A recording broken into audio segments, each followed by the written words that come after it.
Hello people, welcome back to the Loginate channel.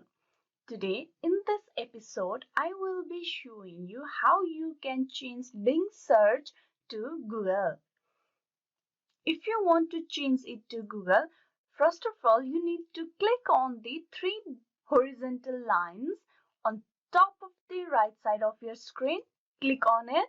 There, if you scroll down you will see the option, that is the settings option. You click on option.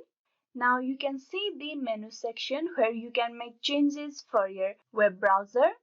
Here you click on search, and underneath search if you scroll down you will see default search engine.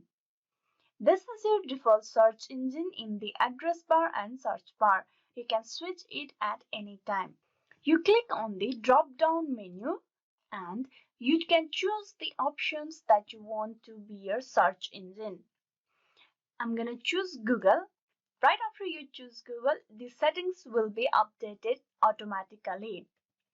Now, if you want to check if the settings has been updated or not, you tap open a new bar and you can see search with Google.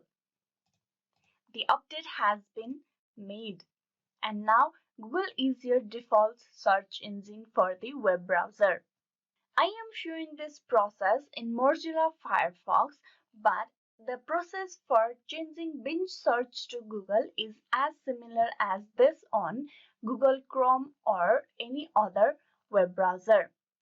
If this video was useful to you, please like and subscribe the Loginate channel and do click on the bell icon for the notification and updates on videos. Thank you.